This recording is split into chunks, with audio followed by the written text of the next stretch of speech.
नमस्कार. तिरंगा रक्षकमध्ये आपलं सर्वांचं मनपूर्वक स्वागत.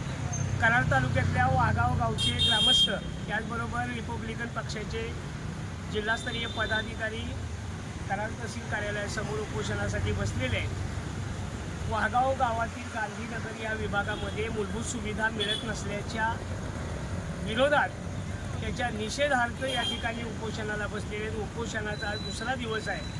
काल उपोषणाच्या पहिल्या दिवशी कराडच्या तहसीलदार कल्पना ढवळे आणि गटविकास अधिकारी प्रताप पाटील यांनी उपोषणस्थळी भेट देऊन पुढील योग्य ते कारवाई संदर्भात चर्चा करू अशा पद्धतीचं या ठिकाणी आश्वासन दिलं.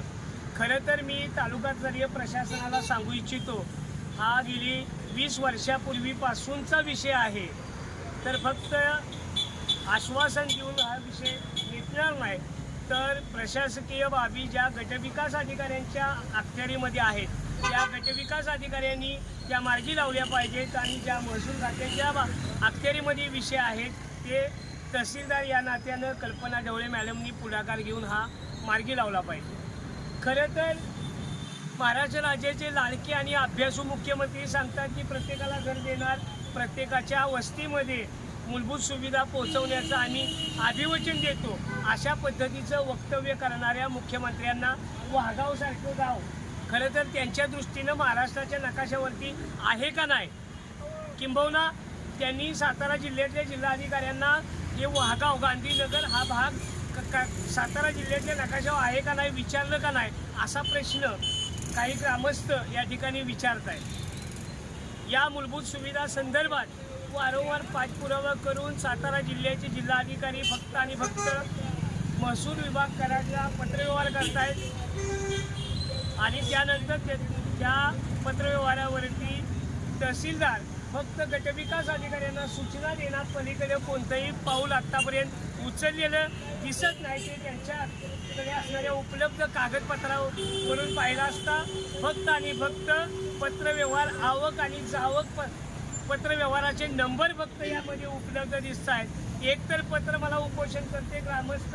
रवी पायाल आणि त्यांच्या सहकार्यांनी दाखवलं की ते पत्र 2012 साली या ठिकाणी मुख्यमंत्र्यांनी आणि जिल्हाधिकाऱ्यांनी योग्य त्या कारवाईसाठी या तालुका प्रशासनाला दिलेला आहे. परंतु 2012 ते आता आज 2026 जवळपास 13 वर्ष 14 वर्ष कालावधी उलटलेला आहे, तरीसुद्धा याच्यावरती कोणतीही कारवाई होत नाही. यापेक्षा मोठं दुर्दैव नाही. मी या निमित्तानं सातारा जिल्ह्याचे जिल्हाधिकारी संतोष पाटील, त्याचबरोबर सातारा जिल्ह्याचे अभ्यासू पालकमंत्री आमदार शंभूराज देसाई यांना आवाहन करू इच्छितो की खरंच आपल्या शासनामध्ये प्रगतीपथावर असणारा सातारा जिल्हा असा आपण वारंवार वल्गना करत असता, घोषणा करत असता, परंतु प्रगतीपथावर असणाऱ्या सातारा जिल्ह्यातलं वाघाव गांधीनगर गाव हे या विकासापासून वंचित का, या प्रश्नाचं आपण उत्तर या तिरंगा रक्षकच्या आव्हानाला, तिरंगा रक्षकच्या या बातमीनंतर द्याल अशा अपेक्षा व्यक्त करतो. या तिरंगा रक्षकच्या माध्यमातून मुख्यमंत्र्यांना माझं आव्हान आहे की सातारा जिल्हा राज्यामध्ये प्रगतीपथावर आहे, या प्रश्नाचं उत्तर वाघावचा हा मूलभूत प्रश्न जो आहे मूलभूत सुविधांचा तो मिटल्यानंतरच आपण वल्गना करा, तोपर्यंत योग्य नाही. तिरंगा रक्षकसाठी विश्वास मोहिते, सातारा.